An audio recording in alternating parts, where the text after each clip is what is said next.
All right, welcome to a special championship edition simulcast of the Powers on Sports podcast and the Florida Football Insiders podcast. I'm your host, Jason. Hope everybody had a safe and happy New Year's Eve and New Year's Day. We are recording this as the first podcast of 2023, so thanks for finding us. This podcast presented by Beef O'Brady's here in Tampa, the corner of Bush Boulevard and Himes Avenue. For all of your sports viewing and catering needs, definitely check out Beef O'Brady's as we head to the NFL playoffs and the college football title game. We're back with Coach Jim Leavitt again. Coach, Happy New Year. Hope you're doing well. Happy New Year. It was, I lived down around Harbor Island area, and I walked down to Jackson's on New Year's. Of course, all Illinois is staying at the Westin Hotel right there. Okay. And had a great time. Fireworks were unbelievable. Unbelievable. And then just walked back to the house, and I had a nice New Year's. It was, not too, went out very late, just went and saw fireworks, went back home, which is probably good. And that's about it. There was a lot going on down your neck of the woods on New Year's Eve. I was down there for just a little bit, and there was a lot of people and a lot of stuff going on. Oh, the game today will be interesting because, Brett Bielema, head coach of Illinois, I coached him at Iowa when he was a walk-on defensive end. Yep. And I was a graduate assistant with Hayden Fry. So I used to yell at Bielema all the time. And then Bill Snyder's son, Sean Snyder, is the special team coordinator for Illinois, okay, who I know very, very well. And then certainly I was very close with Mike Leach on Mississippi State. Right. And how devastating that was, and Mike and I have spent an awful lot of time together, and he offered me a DC job at Washington State where he was at and Mississippi State, and we talked at length about different things, but and then through all the things I went through with South Florida, he went through with Texas Tech. We must talk for 2 months almost every night on the phone. So yeah, it'll be very interesting to see the emotion in Raymond James today with Mississippi State coming out and obviously honoring Coach Leach, and just as well, as much as they want to win this bowl game. And again, on the other side of that, you got Bielema, who again, and I'm sure probably, it's a tough. He's probably going to be without a couple of his big players because of opt-outs and stuff like that. So that'll be interesting to see how that just unfolds and the emotion in the building and all that stuff. It's always hard when you get these opt-outs. It's just, it's so different than back when I first started coaching or playing or whatever. It's just not the same because you don't know what team's going to show up. Now, these playoffs, most of the players are going to play in those games. But these bowl games, there's just so many players that aren't playing. And you can't blame them. If they know they're first, second, third round, first, second round for sure, why would you play? Right. All you're going to do is, if you get a chance to get hurt, it's not like the old days, where the loyalty to your teammates and all that. And that's, I'm still big with that, but, the stakes are not as high on those other bowl games, and it's just different. Yeah, I mean, back then, people used to play bowl games to try to impress the pro scouts and the scouting and all that stuff. Now it's just a different world with the combine and all the pro days and all that stuff. The one situation I do want to comment on that was impressive to see. You saw the Alabama guys, Bryce Young, Will Anderson, playing for the Alabama in the Sugar Bowl, and they played really well, and they really took it to Kansas State in the second half. Bryce Young and Will Anderson both played for most of the game and played really well. At Alabama, of course, they've got it's just a different situation. They probably worked with those guys on making sure they got insurance policies. Correct. Because you can get those insurance policies, before those games. And, Saban's he's got things set up. There's so many different things to protect those players. Right. That all colleges can do and should do and will do, as far as the ones that really know what's going on. So I'm sure they were protected. Yes, no doubt about it. There's no doubt. All right, let's get to the two semifinal games. We had probably the greatest two semifinal games we've ever had in the college football playoff. Michigan goes down to TCU 51-45, and then Georgia with the dramatic fourth quarter Comeback beats Ohio State 42-41. Let's start Michigan TCU first. Just your general thoughts of the game. Again, to me, it was a game about missed opportunities for Michigan, especially early in the game. They had some opportunities, and they weren't able to cash it. Just your general thoughts of the football game. Well, I wanted to really watch TCU's defense against Michigan's offense with the run game, because when you run the 3-3 defense, one of the areas that people will talk about as far as a weakness is the run defense. But my gosh, they did a really good job, and I was impressed with it. I think they had to show their hand a little bit by dropping a safety down a lot earlier than they normally would. Right. And that's why Michigan, got some big plays passing. But what was amazing was inside the 5-yard line. Yes. And, first they get two touchdowns off pick six. That's just real mistakes by the quarterback. And you got to give the quarterback a lot of credit because he hung in there. He kept battling and fighting. And, you're in the, semifinals of the championship, throw a couple picks. You're not sure your quarterback's going to handle that. But it shows his resiliency and his toughness. Right. I mean, they were down 6, they had a chance to win at the end, even though there's no time on the clock. But I was impressed with the overall defense. Michigan got it well over 500 yards offensively, but they couldn't get it inside the 5. And the one play was, there's no way that wasn't a touchdown for Michigan. I'm with you. I don't understand how that's not a touchdown. I think the officials, said it was a touchdown, but how in the replay booth do they say that wasn't a touchdown? That's wrong. I'm just telling you. Yep. They messed up. They missed on that one. And look what happened because of it. That would be my next and that's question. Why you say you never give up.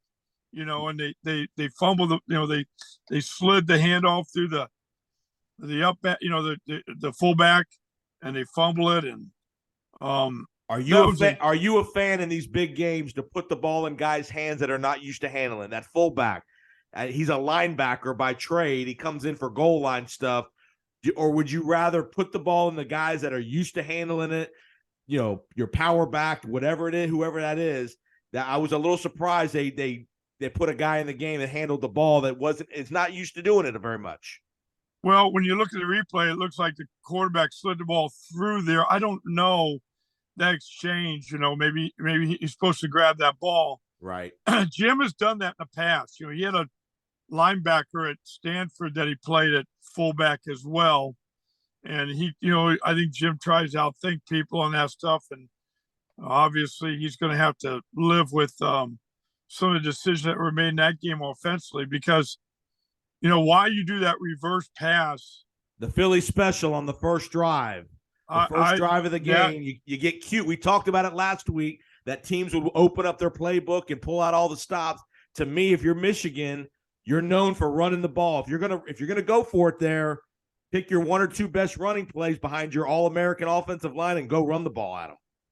Yeah, I was really surprised by that.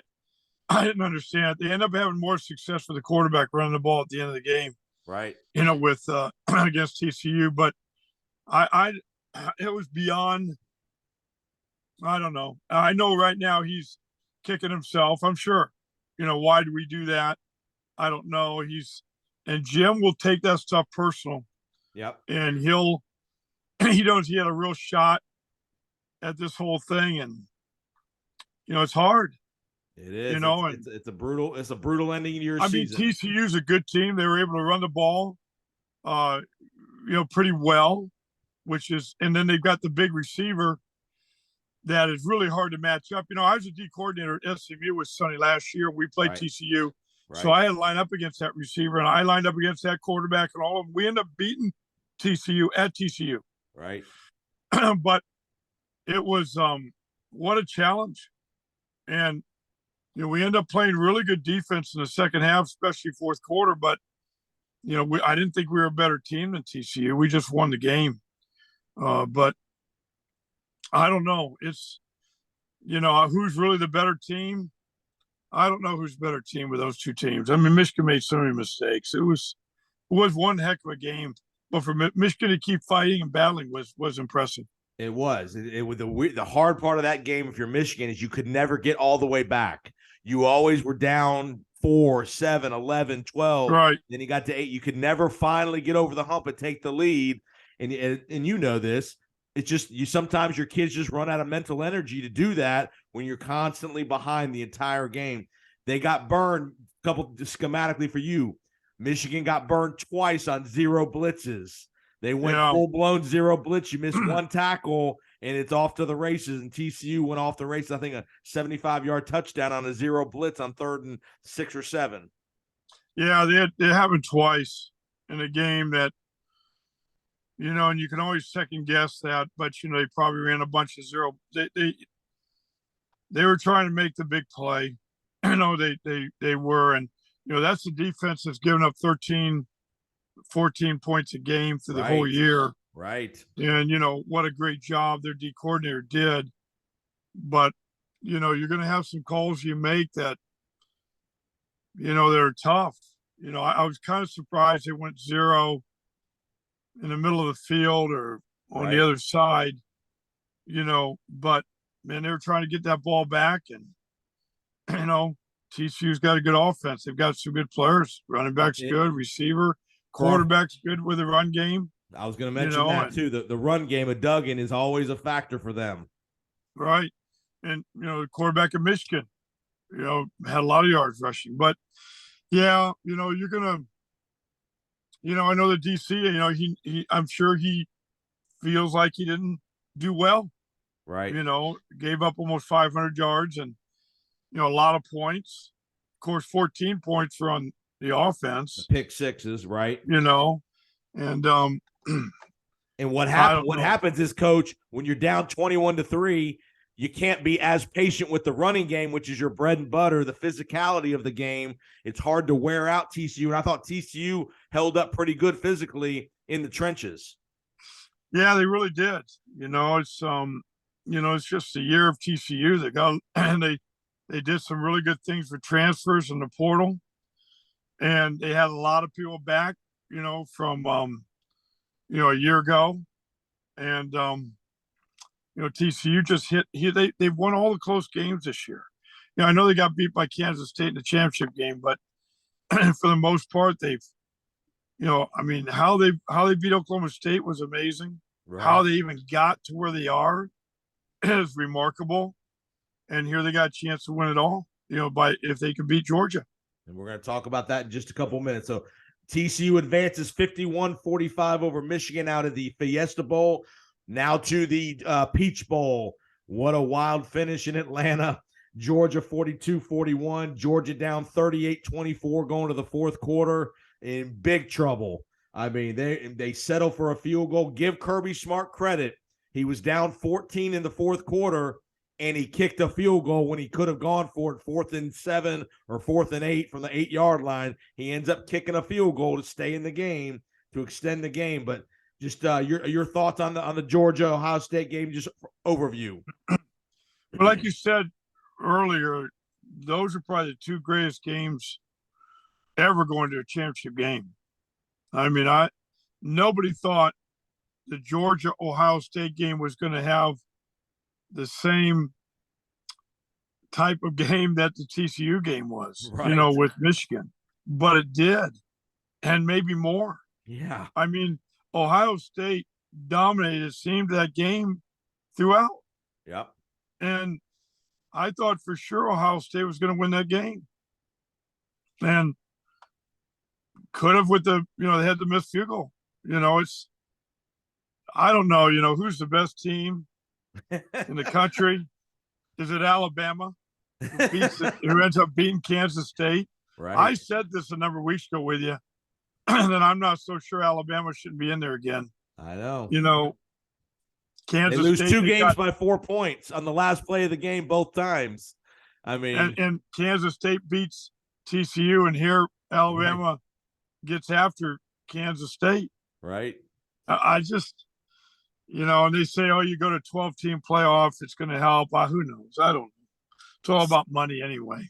Schematically, what did you see about what Ohio State did? Did they isolate? Did they pick on a certain coverage? What did you see schematically from Ohio State that impressed you, or that you didn't think Georgia did very well on defense? Well, I thought the protection for the quarterback for Ohio State's offensive line did good. Ohio State, man, that O line is something. They ran the ball pretty well and they protected the quarterback. And what the big thing was there were a lot of deep crossing routes. We call those race routes or grids. Used to call them race routes when I was with the 49ers, called it grid when I got back in college, where the receiver basically crosses the entire formation. And it's a deep ball. You got to have protection. Usually you're going to have 7-man protection on those, at least 6, but probably 7-man protection, 3-man routes. And they just outran, when you got protection, it's hard to stop and defend those routes. And I thought Ohio State hit those a number of times. And then the quarterback was able to run the ball when he had to, which had not been part drives. of his game. Him running had not been part of his game. And everybody thought that was going to be an issue, but his mobility was a major factor in that game, breaking containment. Yeah, I thought so as well. And, you're looking at two great teams. I mean, people at the beginning of the year thought these were the two probably that were going to play in a championship game. And they might be the two best teams. The talent level and the line of scrimmage on both these teams is amazing. But for Georgia just to keep playing keep on it, it says a lot to the coaching staff and the leadership of the teams. Bill Snyder used to tell us at Kansas State always, don't ever, ever, ever, ever, ever give up. Don't ever give up. Yeah, let's talk about the fourth-string walk-on quarterback that's turned into a Georgia legend, the Stetson Bennett kid. He's 25 years old. He was put out, nobody wanted him to play at Georgia. He just hung in there. He's not a 5-star guy. He's probably not going to be a first-round draft pick in the NFL. But this guy's grit as a college football player and the leadership he shows is incredible. And as a coach, I know you know this. Seeing kids develop, seeing kids get better over time and just hanging in there is a great trait. It reminds me a little bit of Werfel at Florida, and they won a national championship, I believe, with him. Yep. And, he wasn't going to play in the pros, and this guy probably this might be his last game ever. Somebody will pick him up and he might be able to hang on for a year or two, but probably, who knows, but, you probably don't want to count him out. I'll probably maybe be eating my words in a year or two, but it is a remarkable story. It just is. He's just a football player. He's a winner. And he reminds me of Matt Grothe, who we had at South Florida. Yep. Matt Grothe, the truth of this, and if Matt is listening to this, he won't like to hear it, but Wally Burnham recruited him, our D coordinator. And when we talked about Matt, and we knew he was a good quarterback, but we didn't think he'd play quarterback. We really took him as a safety. Okay. And we brought him in.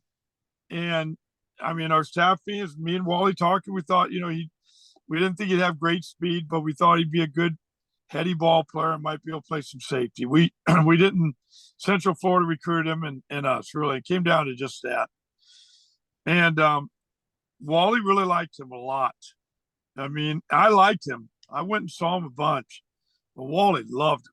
And, I appreciate Wally so much. So we end up taking him. And there's a practice, and like the scout team is going against the number 1 defense. And Matt Grothe got back and hit this skinny post.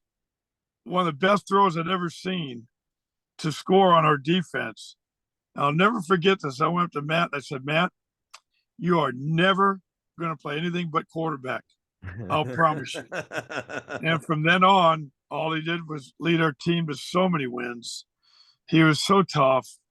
He was such a heady ball player, such a leader. But his toughness was remarkable. I'm going to go off on a tangent, but you got to hear this. We play in a bowl game against Skip Holt's East Carolina's team. First bowl game we won in South Florida. And right before halftime, Matt came off and he said, "Man, my legs really bother me." And I said, "Oh, is he be all right?" He goes, "I don't know, man. It really hurts." We go into halftime, come out second half. He comes out at the beginning of the third quarter. Said, "Man, I can't. I'm having a hard time." Played a few series. I had to go with Pat Jomiss. He went in and finished the game for us. We won. Well, Matt had a fracture in his leg.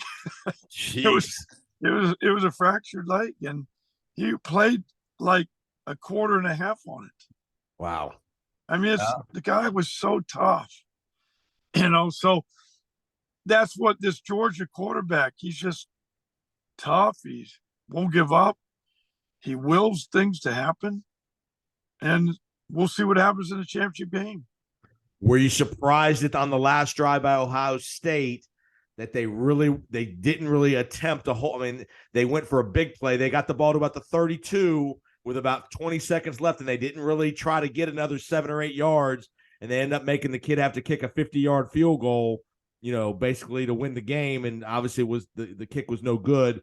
Were you a little surprised at the play calling there in the last couple of plays, not to try to either center the ball in the middle of the field or figure out a way to get 5 or 6 more yards?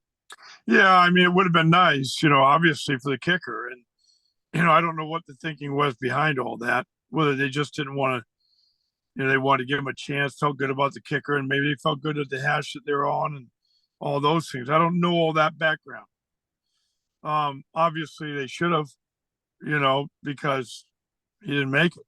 Right. But it's just so hard. I mean, I watched Ohio State play, and even in this game, and still not sure that they're not the best team in the country, them or Alabama or Georgia. I mean, I didn't know if I would say Michigan or TCU, but the just the line of scrimmage and the athletes and what Georgia has and what Ohio State has and what Alabama has is, to me, separate those teams. But Michigan beat the dog out of Ohio State, and we're undefeated, so you got to give them, I don't know, boy, it's tough. Any one game, right? We talked about that this year. Yep. You can, and look at, we talked because we were talking about South Florida at the time, beating Florida, And we had and one thing you and I talked about all year about special teams. There were a lot of missed kicks in these games. Georgia kid missed 2 or 3 kicks. You've watched the Clemson game, they missed 3 kicks. Obviously, Ohio State missed the kick at the end. The importance of special teams in these bowl games when you've had 30 days off, that's the part of the game that gets rusty and doesn't get probably as much work maybe as you think you need. Your thoughts on special teams? Well, it's the live work, that nobody's getting as much live work, but that's the thing you worry about with the protection on, I mean, even I'm thinking right now about the game yesterday. And North Carolina blocks a, field goal by the Bucks, Right. But that's not what we're talking about. But it's hard to get as much live work as you want, especially on your field goal, your extra point team, because you don't want to hurt any of those linemen because they're in a vulnerable position. Right. I know that all those teams did some live work. I know that. But, how much do you do? And, when have you had enough? And the pressurized moment when you're in front of 85,000 with all the marbles on the line, it's different than if you're on a practice field by yourself with the team. It is. Yeah, you're right. It is. And, there is some time there. And, you're concerned about all kinds of things, but especially teams, you're right. That's one of the areas that coaches get very concerned about. And normally in the practices, that's why they spend most time on special teams, because you're so concerned about it. Right. But it does. It hurt a lot of teams. You can see it. I want to give a shout out to Noah Ruggles. Noah's the kicker at Ohio State. He's a Tampa kid. He went to Steinbrenner High School, coach. He's the Ohio State kicker, but he had a really good career at Ohio State. Obviously didn't make the last kick, but again, want to give a shout out to Noah Ruggles. Really good career at Ohio State. Keep up the great work, Noah, and there'll be more opportunities hopefully down the road for you. So, all right, let's get to the championship, Coach. Oh, first question. You get 9 days to prepare. You play this time next Monday night, so you basically get 9 full days. Interesting that both teams will fly back to their place and then have to fly back to L.A. because the game's in Los Angeles, which is a long trip for these guys, especially having to travel back to Texas and Georgia, then back to L.A. Talk about the preparation these over the weekend. Would you have given the kids all the way off until probably Tuesday before you start practicing again? Well, both staffs have already broke down the other teams. They've already had their GAs and their analysts break down the other teams to get everything there. But the coordinators have probably peeked at it a little bit, but they're so focused on Michigan or TCU or right Georgia or Ohio State that they haven't put their teeth into it. So you have to give your coordinators time. They need 2 or 3 days, or probably at least 2 days, to really try to put a good plan together. So you do give your guys in the travel back, you're going to give them some, hopefully they can rest on the plane, and you do want to give them a day off. And then what you want to do is you want to get back right away to the mental preparation for sure. Okay. You want to get the game plan out as soon as you can to where you really know what you're going to do and what you want to do and what your objectives are.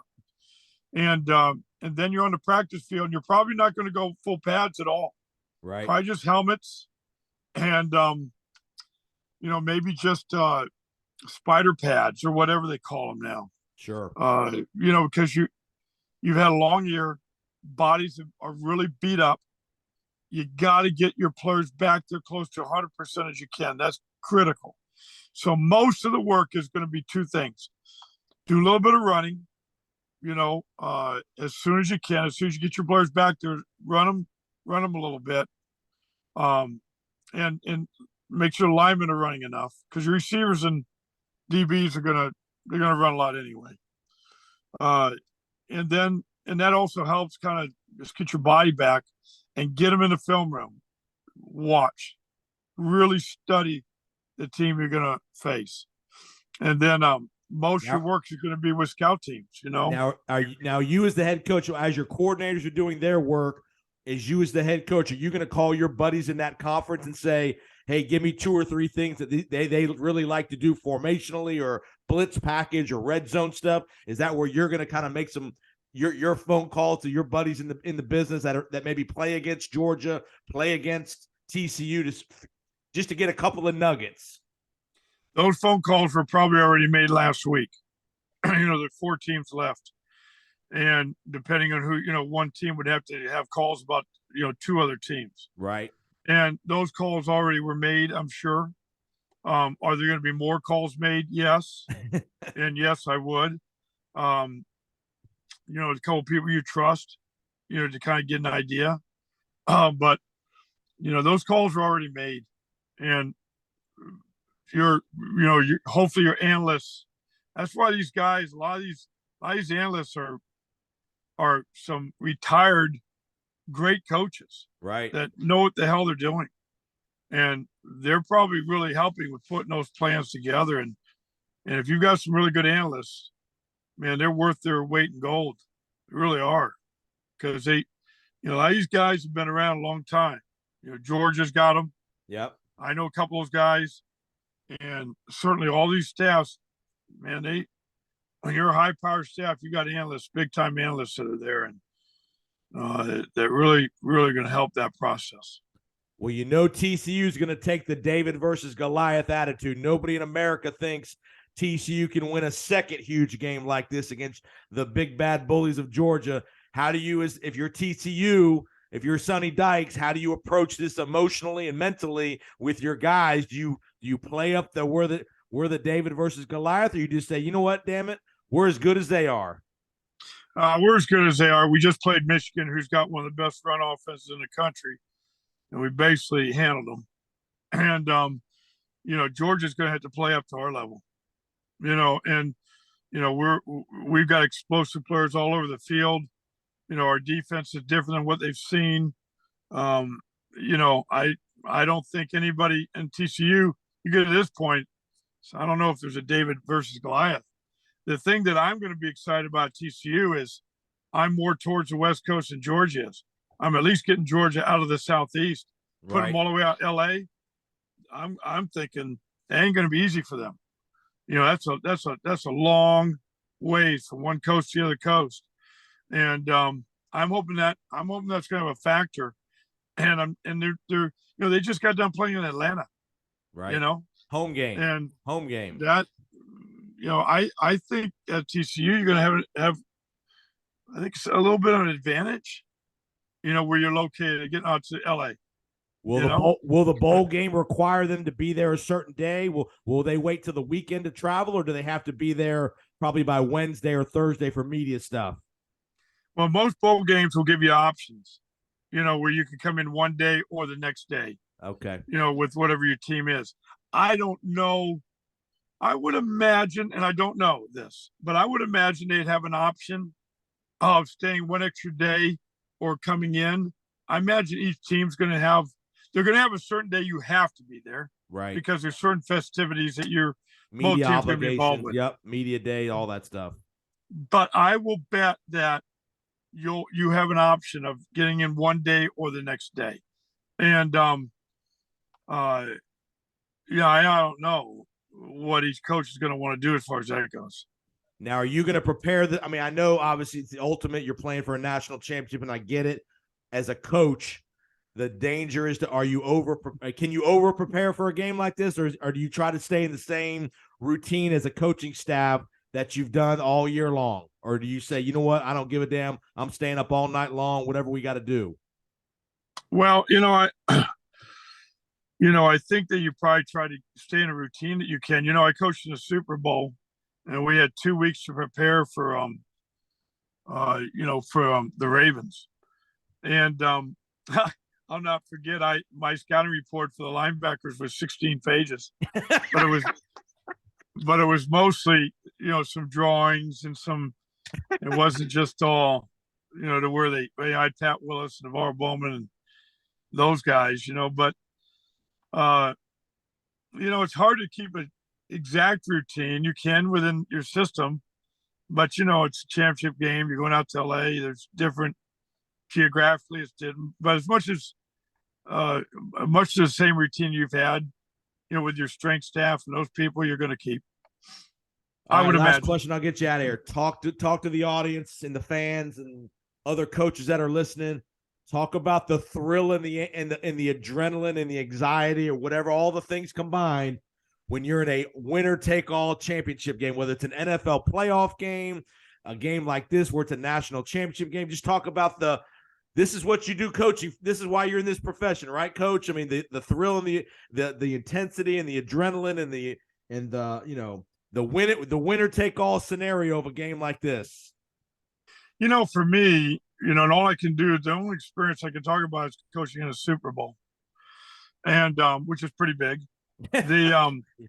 I remember before the game seeing Beyonce because she was going to sing, at halftime. Yeah. And I can remember these kids that were singing, and how I went up and talked to these kids before the game, right when we came out.